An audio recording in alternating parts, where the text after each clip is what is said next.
All right, Trenton, so right here, this was the Washington game. You said it was the breakout game that you had. So taking a look here, you're inside the 20, 1st and 10. What was kind of going through when you saw Washington's defense here? What was going through your mind? You know, too high safety from the get-go. I believe this is a run play, so just making sure I handle the snap cleanly and get my eyes to my read. X took care of the rest of the play, and the line did a great job creating a hole. But this was a very fun first play, to hop in the game, and we score off the bat, tie it up. It was super exciting.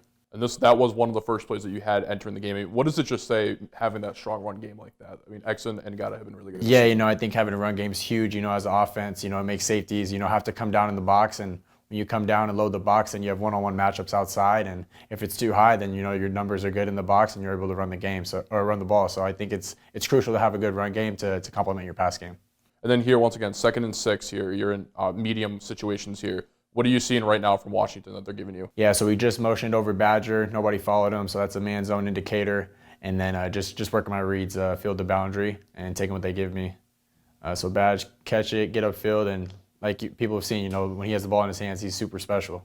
When Badger's able to do something like that, I mean, does that just extend the offense and add that another complexity level to your offense? Yeah. I mean, if you want to press him, he's gonna be able to go over the top. But if you give him space and try to respect his speed, we can throw little bubbles and now screens at him, and he can catch it and turn it up for 10, 20 yards. So it's been super fun to be able to throw the ball to him. One thing that you've done really good this season, in my opinion, is that you've been in these manageable 3rd down scenarios. So again here, 3rd and 7, and you kind of looks like you got a little bit of max protection from the line. You got tight ends in there. What are you seeing from this setup right now? Yeah, too high again. Looks like they're in some sort of cover 2 to the boundary, cover 4 to the field. So just trying to work that high low off the corner to the boundary. Badger ran a great route and was able to make a great catch, and line gave me enough time to make the big time throw. What about that throw too? The precision that kind of takes. Is that something that you've been working on with Badger one-on-one and getting to that outside shoulder a little bit? Yeah, I think definitely. Just working with all my receivers on timing and spacing. We work on that timing. It's crucial that I'm able to know where they're going to be cutting before they even cut, and they know the ball is going to be out before they even break. So, the coaches do a good job of having us repeat certain routes and plays that they know we're going to hit in the week, and it definitely pays off. Where does that come from? Is it like a spring ball thing? Are you working on that over the summer? How does that come along? Yeah, I think it's just, the year round, even before we had a new OC, just making sure everybody's on the same page. And, once Coach Thomas came and we had these plays in, making sure we got the timing down, the understanding of, against this defense is what I'm looking at from a quarterback perspective. So the receivers know, okay, if Trenton's getting blitzed, I got to make anything quicker or cut steps. But no, it's been super fun. I believe here on the blitz, you do get blitzed here on this play. Yep. And you've done a really good job picking up the blitz this season. I mean, is this something that you're picking up pre-snap that you might get some pressure? How do you know that before the snap? Yeah, so number 7 right now, he's kind of, he's not really covering anybody. Safety, it looks like too high again. I do have a hot answer, which is my running back here. So just making sure to go through my reads correctly. 7, is looking around, not really covering anybody. He's looking back and forth. I should have got to him a little bit quicker. X made a good play. Caught it, got upfield, and it was a big touchdown. So something like that, is it a dead giveaway when they start looking around that you're going to get the pressure? There's certain guys like to play games and just trying to be able to understand, okay, is this guy really coming? Is he not?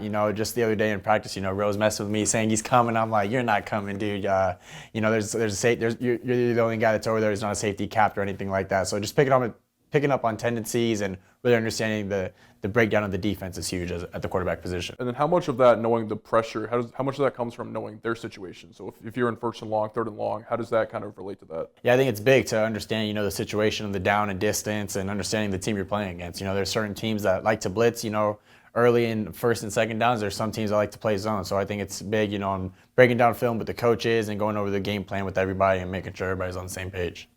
And right here again, you're in those manageable 3rd down scenarios, 3rd and 2 here, and you're inside the 20. So when you're getting to these small 3rd down scenarios, does that change up your attempt when you're inside the red zone? Yeah, the closer you get to the end zone, the limited amount of room you have and the limited amount of space and time that you have. So here you got to make sure to be able to get through your reads quick enough to get the ball out so you don't run out of room. And this was a good play by Badge. You got to cross the field. BT slipped early on that play, but Badger made a great play. Did you know you were going to hit Badger pre-snap? Was that your first? Yeah, he's my second read. I started drifting because there was field pressure. I forget who I was telling on the sideline, but really when I threw it, I didn't even see it. I just threw it because I think I got hit a little bit. And I wait to hear the crowd's reaction to hear if it gets loud, then I know he caught it. But yeah, I throw it, I don't even get to see it, but the crowd went crazy. I was like, all right, it must have been a good result. So you told me you didn't see Badger on that play, but you just aired it out hoping he'd be there? Yeah, just trust and, repetition and, just small windows. So what was your first read on that play if Badger wasn't the first? My first read slipped on his little whip route. I had to come off of it real quick. Corny did a good job of not buying too far on BT. And then, we had Badge running his route, and, it all worked out. Great game, great play call. So again here, now you're in 1st and 10, and you motion over Sanders. What does that do in that motion? What was the purpose of that? Man zone, too high. Just working my progressions that we go through every week. I saw BT had a good jump on the safety. Technically, I know I really shouldn't have thrown that, I don't think. But I'm going to give my guy a chance, and he made a spectacular catch on this play. What are the reasons that you shouldn't have thrown that? Because it was double coverage? What was? The safety didn't get he didn't bite too much on our underneath stuff. He kind of backpedaled a little bit, but I've always taught if he's even, he's leaving. So the DB was even with BT, and he's leaving, and he makes that great catch. And he got behind him, and at the end of the day, I'm gonna give these guys a chance, and they're here to make plays, and that's what they've been doing all year. Where was that in your progression? Was that one of the first reads you had? Yeah, that's my alert. Yeah, so I alerted it, I liked it, and I said, let's go. So now you're in 3rd and 15, long 3rd down scenario here. What was the play call heading into this down? Yeah, so this one we had a deep passing play. I believe this is my pick. Pre-snap, I liked my matchup up top. I forced this one. I should have just got through my read. The guy made a great play. Did you know what this play was before we even showed the play right here, pre-snap? Yeah, I already knew. I went back and watched this, hundreds of times. He made a great play, jumped it. They ended up tying the ball game. But yeah, definitely got to learn from it. Like I said, too high pre-snap, so some sort of zone motion out the running back. Definitely should have got through my read. Kind of forced this one. Wish I could have it back, but it all worked out. So that was more of a misread more than an overthrow there. Yeah. So again, you can't show all the good plays, but when you kind of look at that, what is something that you can learn from that for the next shot? Because right here, once again, you're in 3rd and 10, but you kind of bounce back really nicely. Yeah, just making sure to go through my reads, not predetermine anything. Just trust my training that we've been doing all year long with Coach Iguano and Coach Thomas. Another 3rd down, which was huge. Jalen got jammed at the line, but just went through my reads, boundary to field, and he ended up making a great catch. Try to put it low to make sure, he didn't get, hit up top or anything by one, but Jalen went down and made a great catch. What was the read there to go to Jalen? Was it the linebackers and kind of how they were in the middle of the field? It was a zone coverage. Like I said, it was boundary to field. BT ended up popping open on this play too. You can't tell from this view, but he ends up popping open. But in my mind, I thought I had a good feel for what they were going to do, and we ended up making a great play. How big has that tight end play this season? Huge. To have a number of tight ends, you have a Messiah, you have a Jalen, you have Case that can go to tight end, fullback. We just have so many weapons, and that's not even including the wide receivers and the running backs that we've already mentioned. But it's to have an offense full of weapons like that. It's hard for a defense to game. When Iguano named you the starter heading into Colorado, was that something that you wanted to make sure you had heading into that game, that you were going to utilize your tight ends to their best abilities? I think I go into every game, understanding the game plan, and I think, we always have them in the game plan, and I just think that night, Jalen had a great game, and even Messiah had a couple of huge catches. Not trying to force anything, what's going to happen is going to happen, and, not trying to predetermine I got to get to this guy, but just going through my reads, and, that night it seemed to be working for the tight ends. And here you're in 3rd and 7, and earlier in the season, you guys struggled with converting on these 3rd downs, and a lot of it was those long down scenarios. So was this the point of emphasis heading into Washington to get into those manageable situations? Yeah, I think we understood, from an offensive perspective, we've got to stay on the field on 3rd downs, and from the defense, we got to take people off the field. We can't allow them to convert. I remember the USC game. I think they converted on, I believe they were 9 of 11, something crazy number, which is a great stat for the offense from the Trojans, and that's what we strive to be. We want to be able to convert, and this game I think we did a good job late in the game to convert on some big 3rd downs. BT has a little double move up top, made a great play, ran right by 5, and the rest was history. When you get into those 3rd and 7 scenarios, does your read change differently? I wouldn't say it changes differently. Still, like I said, just going through my reads properly.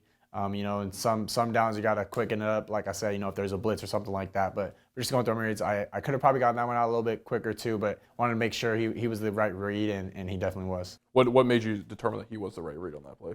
Yeah, so he's pretty much, like I said, he's like my alert on that play. And, it ended up being the exact defense that we were expecting. So, Coach Thomas did a great job of game planning. That was the exact look we wanted, and it ended up working out. And once again, here you're inside, now the 5-yard line, second and goal. What were you seeing from Badger? Because it looked like you almost went immediately to him here. Yeah, so he has a little special route up top. We knew Washington's DBs do a good job usually against the press in and press bail. So we knew the little fade stop would be crucial. They're expecting fade. Everybody's expecting fade in that scenario. Was that part of the play call, or did you get Badger a little nod that, hey, you can do a fade and stop here? Yeah, that was a play call. But yeah, I have the power to change it if I want to. But from the get-go, I knew I liked it. I remember smiling at him pre-snap and be like, this is about to be a big one. So you already knew that was going to be a touchdown before the ball snapped? Yeah, I wouldn't say I knew, but I definitely had a good feeling. Yeah. So all in all, from this Washington game, that ended up being the game-winning touchdown. I mean, what are your takeaways from that? I mean, this was your breakout game. Yeah, it was definitely, a fun weekend for sure. I wasn't expecting, obviously I'm never expecting to play, but I'm always locked in and ready to go if my name's called. But, it was definitely a great team win that we needed. Super excited for Coach Iguano to get his first win. The atmosphere was awesome. It was against a ranked Washington team that, just had a huge win against a top 6 Oregon team. So, it just shows you the Pac-12, is crazy. Anybody can beat anybody. That was definitely a great team win against another solid team. What about for your family, too? Because I had spoken to you after this game, and you said that was a big thing for you because obviously your father, Toby, went here, your grandfather went here, your mother, and your brother's on this team as well. What does it feel like? Yeah, it's been super fun. Like I said, to have my brother on the team, it's been super special. And I had a lot of family members there at that game, too. My grandparents were there, my parents, cousins, my girlfriend was there. So, everybody was there, and just to be able to share that moment with them and the teammates, it was like a dream come true for sure. And then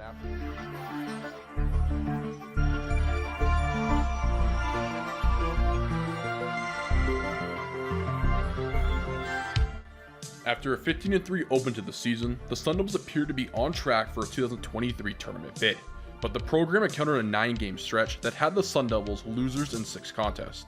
The record appears unprecedented, but it's a situation the Sun Devils experienced under head coach Bobby Hurley. During the 2017-18 campaign, the Sun Devils began the year 14-3, which at the time was the best start a Hurley-led team achieved.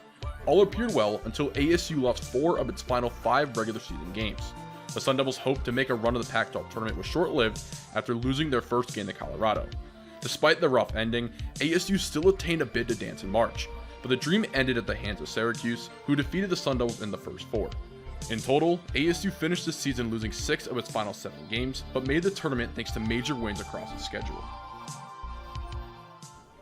We were able to pull Jake out of the vault and bring him here on the desk. Jake, a lot of time traveling for you today, so thank you so much for coming on. Glad you could make it. Yeah, busy morning. Marty McFly just parked a DeLorean outside. Been a busy morning for sure. Yeah, Jake, you highlighted ASU's losing streak back in the 2017-18 season, which resembles this season's stretch of losses, but how does the two compare in reference to the metrics compared season to season? Yeah, so first you have to start with the season ranking. And what happens is there was the RPI in 2017-18. It was the last season that metric was used. Now we have the net ranking. And basically both of those rankings had heavy implications on March Madness seedings. And with ASU this season right now, after the weekend, they were at 72. Now they're enter Arizona at 66. They were 66 on Selection Sunday in 2018. A lot of work to do for them going forward with those 3 tough matches Ben highlighted earlier. But then again, it comes down to making sure you take care of business against those teams. Alrighty, Jake, as always, thank you so much. Welcome inside Sun Devil Stadium, everyone. Kevin Williams and Jake Seymour here for WCSN. Tonight was the spring showcase for fans that come and watch the football team, and also marks the final practice of the spring for Sun Devil football. And the question still in a lot of people's mind is who is going to be the starting quarterback for Arizona State this fall. Jake, what are your thoughts on what you saw tonight from the quarterbacks? I mean, the quarterback, that was the biggest question this fall. Jaden Daniels hit the transfer portal and landed at LSU. And Kevin, that question still remains unanswered even after the spring practices. Necessarily, Herm Edwards said post-game that they're not really set on a quarterback, and even asked with the offensive coordinator Glenn Thomas and a bunch of the other quarterbacks on this team already, the status of them and where they stand is unknown at this time. I mean, Herm Edwards said it before spring practice, and he said it afterwards. That the transfer portal is still open. He's looking to make some changes and bring in some new guys.